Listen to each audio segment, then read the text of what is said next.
Fast story. The soft hum of the ceiling fan filled the room as Claire sat at her dining table, scrolling through her phone absent-mindedly. Her husband, Mark, was in the living room, deeply engrossed in a book. Their life was simple, quiet, and filled with mutual trust. Claire cherished these small moments of peace. But that peace was shattered one evening when a friend sent her a message with a link attached. The message read, "Isn't this Mark?" Claire's heart skipped a beat as she clicked on the link. It opened a TikTok video. The video showed Mark at a cafe, sipping his coffee and scrolling through his phone. He wasn't doing anything extraordinary, just existing. The camera angle was shaky, as if someone had recorded it from behind a plant or table. Claire frowned, her mind racing. Who would post something like this? The username on the account didn't offer any immediate clues. She turned the phone to Mark, who looked up with a puzzled expression. "Look at this," Claire said, her voice trembling slightly. Mark furrowed his brow as he watched the video. "That's me." "But who filmed this?" he asked, his voice tinged with confusion and discomfort. The account had multiple videos of Mark, walking into their local grocery store, jogging at the park, sitting at their favorite diner. The realization hit Claire like a ton of bricks. Someone was stalking her husband. The couple spent the next hour digging through the account, their unease growing with every video they uncovered. The person behind the account seemed to know their routines and preferences. The content wasn't malicious, but it was intrusive, violating their privacy in ways they couldn't fathom. It wasn't until Claire noticed a familiar bracelet in one of the reflection shots that the truth began to unfold. The bracelet belonged to Lily, Claire's close friend. Lily had been part of their lives for years, sharing laughs, dinners, and heartfelt conversations. The idea that Lily could be behind this was unthinkable. Claire's hands trembled as she called Lily. Her voice was calm, but the anger beneath the surface was unmistakable. "Lily, can you come over? We need to talk," Claire said. Lily arrived an hour later, her usual cheerful demeanor intact.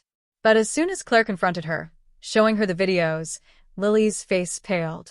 "It's not what you think," Lily stammered, her eyes darting between Claire and Mark. "Then tell us what it is, Lily," Mark said, his voice firm. Lily confessed hesitantly, tears pooling in her eyes. She had been secretly taking videos of Mark for months, fascinated by his demeanor and the way he carried himself. She claimed it started as an innocent fascination but spiraled into something she couldn't control. "I didn't mean to hurt anyone," Lily said, her voice breaking. I admired him.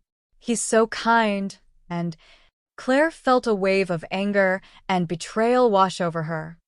"You admired him? So you thought it was okay to stalk him, record him without his consent, and post him online for strangers to see?" "I didn't think of it that way," Lily mumbled, her gaze fixed on the floor. "What way did you think of it then?" Mark asked, his voice calm but cold. Lily couldn't answer. The room fell into a heavy silence.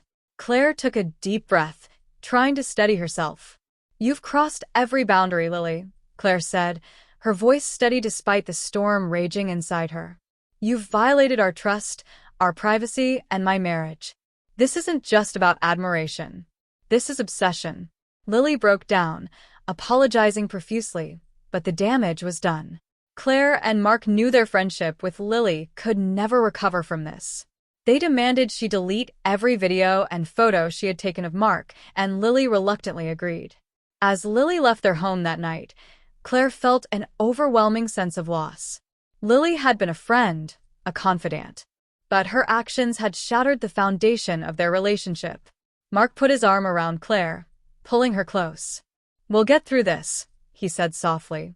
In the days that followed, they took steps to ensure their privacy was protected, changing routines, tightening their social media settings, and even reporting the TikTok account. But the betrayal lingered, a painful reminder of how trust can be broken in an instant. Through it all, Claire and Mark leaned on each other, finding strength in their love and mutual support. They knew the road to healing wouldn't be easy, but they were determined to face it together. Second story. The soft glow of morning sunlight streamed into the room as I sat on the edge of my bed, scrolling through my phone. A message from my sister, Emily, popped up, a wedding planning update. It was a photo of a dress with the caption, "Do you think this works for the bridesmaids?" I smiled, happy to be part of her journey, and replied quickly. Emily and I had always been close, sharing secrets, late-night talks, and dreams about the future. So, when she announced her engagement to Tyler, I was thrilled, for her at least. From the beginning, something about Tyler didn't sit right with me. He was charming, yes, but his charm felt rehearsed, calculated. Over time, I noticed things: his wandering eyes, his vague answers about his whereabouts, and his constant need to be the center of attention. I couldn't shake the feeling that Emily deserved better. One evening, as we sat in her cozy apartment surrounded by swatches of fabric and wedding invitations, I decided to speak up. "Emily, can I be honest with you?" I began, hesitating. She looked up from the pile of envelopes, her eyes curious. "Of course. What's up?" I took a deep breath. "I don't think Tyler is the right person for you." Her smile vanished. "What are you talking about?" "It's just, I've noticed some things. He doesn't treat you the way you deserve to be treated. I'm worried about you." Emily's expression hardened. "You don't even know him the way I do. He loves me, and I love him. You're being unsupportive." "Emily, it's not about being unsupportive. I'm trying to protect you," I said, my voice soft but firm. She stood abruptly, her face flushed with anger. "Protect me? From what? From being happy? You don't understand our relationship. And honestly, if you can't be happy for me, maybe you shouldn't come to the wedding." Her words hit me like a slap. I tried to reason with her, but she wouldn't listen. The conversation ended with her storming out of the room, leaving me alone with the torn swatches and scattered invitations. The weeks that followed were a blur of silence. Emily didn't return my calls or messages.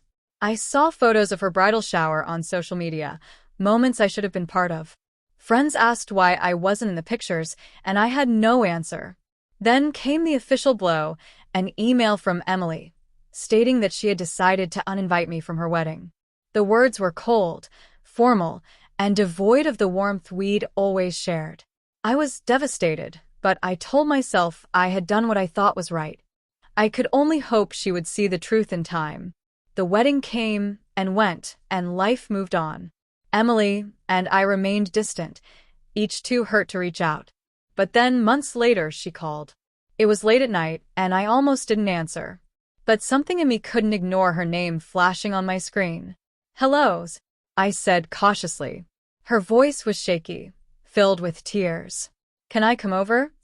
Half an hour later, Emily stood at my door, her face pale, her eyes red and swollen. Without a word, I pulled her into a hug, and she broke down, sobbing against my shoulder. "He cheated," she finally managed to say. I led her to the couch, where she poured out her story. Tyler had been unfaithful for months, and she had found out in the worst way possible, through a friend who had spotted him with another woman. When she confronted him, he didn't even deny it. "I feel so stupid," Emily said, her voice barely above a whisper. "You tried to warn me, and I didn't listen. I pushed you away, and now I've lost everything." Tears welled up in my eyes as I reached for her hand. "You haven't lost everything. I'm still here. But I hurt you," she said, her voice breaking. "I chose him over you, and I was wrong. Emily, I understand why you did. You were in love. I just wanted you to be happy. And I still do." We sat there for hours, talking, crying, and slowly rebuilding the bridge that had been burned. It wasn't easy, but I could see the regret and pain in her eyes, and I knew she was sincere. In the weeks that followed, I helped her pick up the pieces of her life. We packed up her things from the apartment she had shared with Tyler, and I stood by her as she confronted the reality of her situation. It wasn't just about the betrayal, it was about learning to trust again, to believe in herself, and to move forward. And as painful as it was, it brought us closer than ever. One day, as we sat in a cafe, Emily reached across the table and took my hand. "Thank you," she said, her voice filled with emotion. "For everything. For being there even when I didn't deserve it." I squeezed her hand, smiling through tears. That's what sisters are for. Our bond, tested by betrayal and hurt, emerged stronger than before. Emily learned to forgive herself, and I learned that sometimes love means letting